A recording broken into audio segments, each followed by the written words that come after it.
Yo, what's up guys? In today's video, I'm going over a build that will literally turn the game into easy mode with the rare spawn event and the takedown scaling. This is a great build for farming the game. It kills everything extremely fast. It requires no anointed gear, and all of the items in this build are pretty much really easy to get.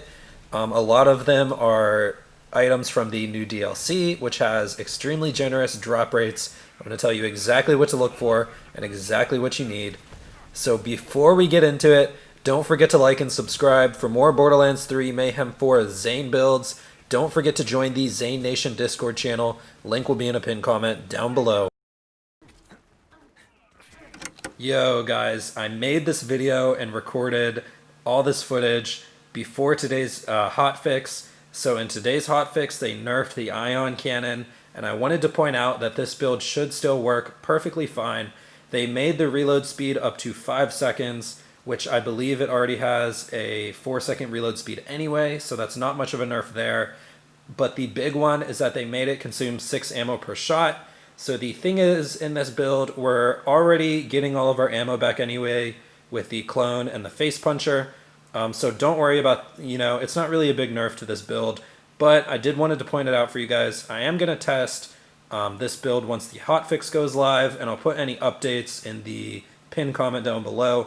But as of right now, I don't think it should affect this build, but I did want to point that out, and all of this footage is pre-nerf. So thank you guys, enjoy the video. Now, the build we're going over today is basically abusing the ion cannon. It's probably the most powerful weapon in the game, and it's going to make this build extremely easy to use. Now, this is almost a no-brainer build and very similar to ones I've put out in the past, but there's a few tricks we're using that's going to make everything run extremely smooth, and some new info to optimizing the damage in this build as well, and just a couple tricks in general. For farming. Later on, I'm going to tell you guys a cool trick. So yeah, and like I said, I think this build is going to be really useful for the event starting today. The loot drop rates in this game have been so bad, so while this event is here, we need to capitalize on it. So let's get straight into the build. First, the weapons. The only weapon we're really using is the ion cannon. This comes in every single element, and you can really use whatever elements you want.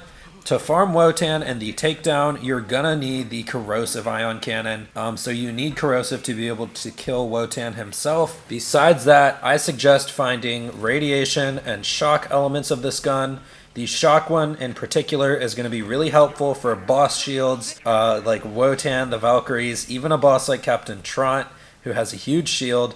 I also noticed a lot of enemies in the takedown have bigger shields than health bars, like the badass war dogs, death spheres, even some of the Malawan troops. So even though there's armored enemies, the shock ion cannon is actually going to be able to kill almost everything anyway. It just does a ton of damage anyway. Next, with the radiation element, this is probably the one you're going to use for most of the takedown.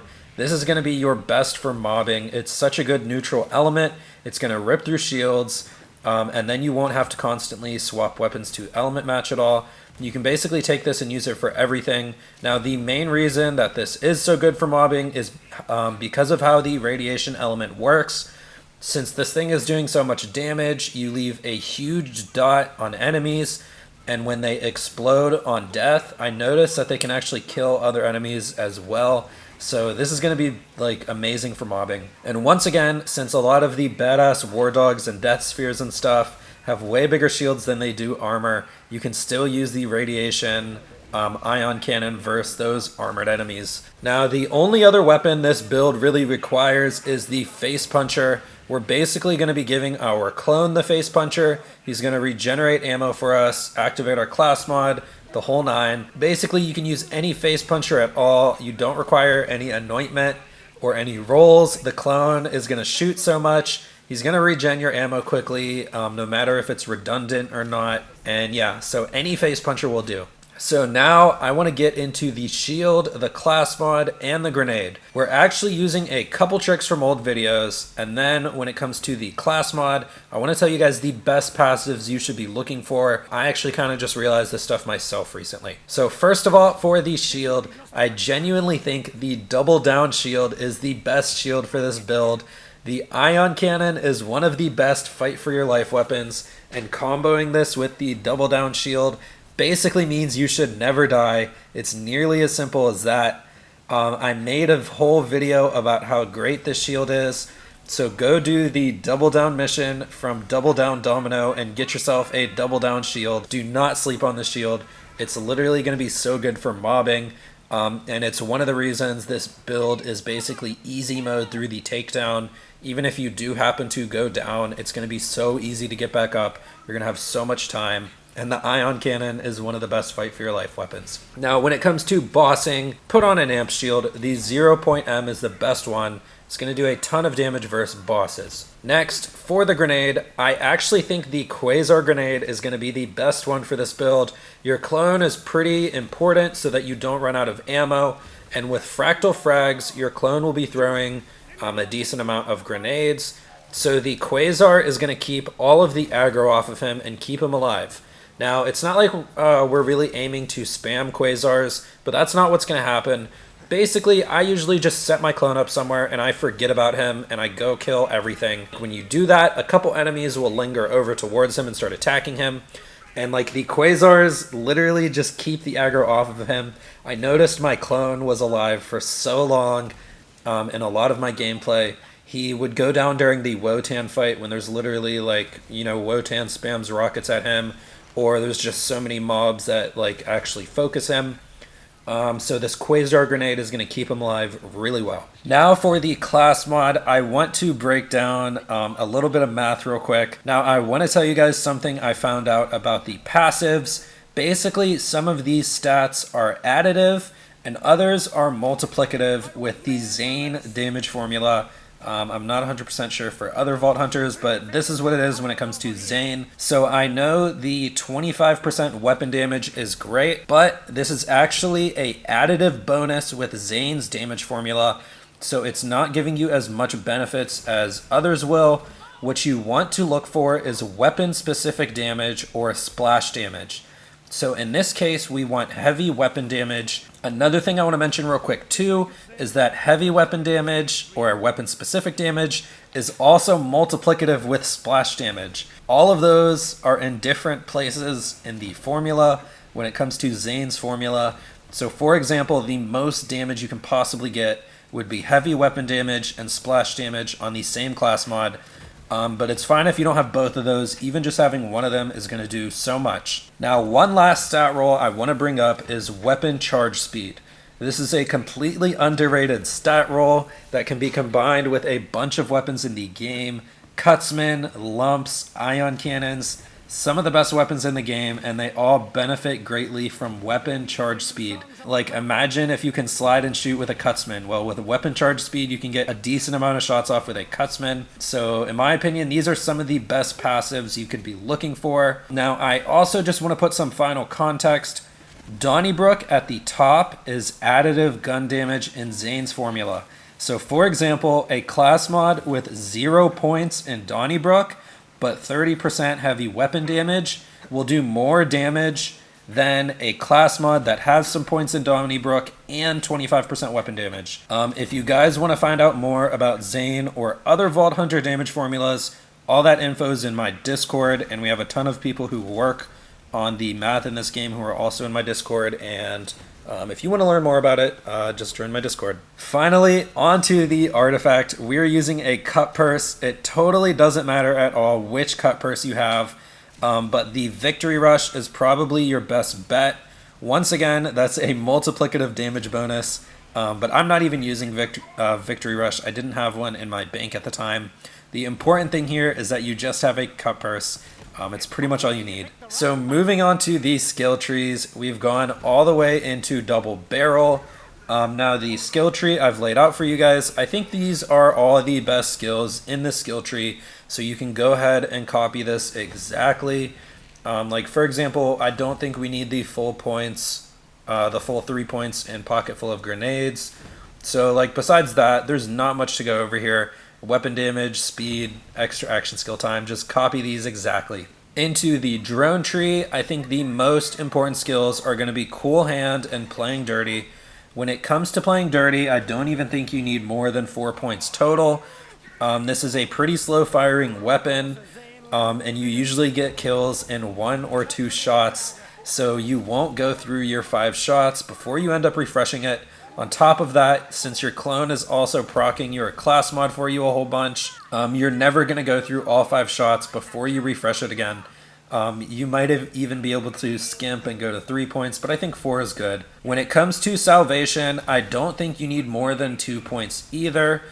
This is actually another reason this build is basically easy mode. Every single shot from the ion cannon will fully heal you. You're literally health gating with every single shot you take. All the other skills in the drone tree though are pretty simple why we chose them. So once again, you can just copy this exactly. When it comes to the action skill choices, I think in general the barrier is going to be better than the drone when it comes to how easy this build is. It also depends on your anointments though, so keep that in mind. I'm not using any anointed ion cannons, but like you guys might have Sentinel Cryo and you want to use it, and I think that's going to be fine. But the barrier blocks all damage from the front, and then you get to heal yourself with every shot.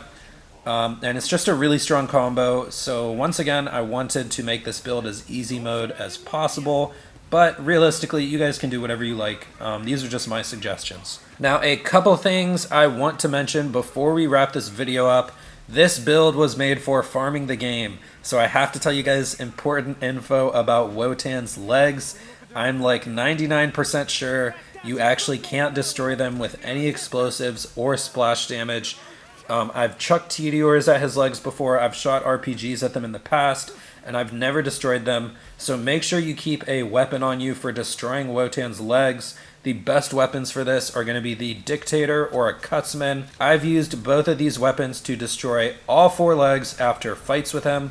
So when you go into the Wotan fight, use your corrosive ion cannon, your shock ion cannon, your face puncher, and finally the Cutsman or the Dictator. Those are probably going to be the best 4 weapons. And once again, the Cutsman or the Dictator is literally for destroying his legs. So with that out of the way, let's talk a bit about the playstyle. Basically, you just don't want to get surrounded. As long as you can put like your back to a wall, you'll pretty much have no issues with survivability. On top of that, between the double down shield and the ion cannon, it's actually pretty hard to die. Unless you get really unlucky, sometimes enemies will down you and then they'll run away, which definitely happens, and it's one of the most frustrating things. But as long as you don't get that unlucky, like the combo of double down shield plus ion cannon, like that's really why I'm calling this build easy mode. Definitely try to get that radiation ion cannon. I actually don't even ever swap when I'm purely mobbing. Even when fighting the death spheres or the dogs, the badass war dogs have much more shield than they do armor, and I'm pretty sure death spheres also have more shield than armor. So the radiation is not bad to use against either of them, and it does so much damage anyway, and the dot you're going to leave is so huge, it really just doesn't matter.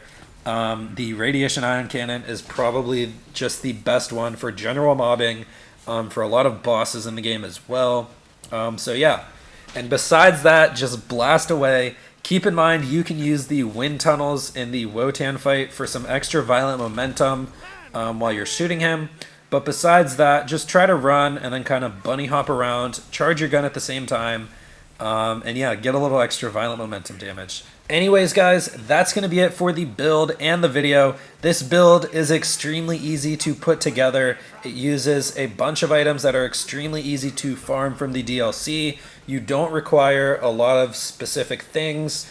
So this is a really easy build to put together and really easy build to farm the game with, which is why I wanted to post this today for the events. So yeah, I hope you guys enjoyed this video, and if you did, don't forget to like and subscribe for more Borderlands 3 Mayhem 4 Zane builds.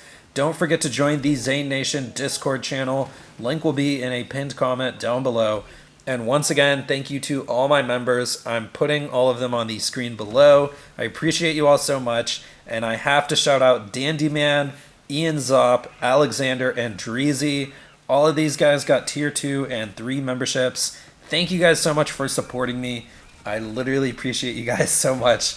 But that's going to be it from me, guys. That's it for the video. I'm out.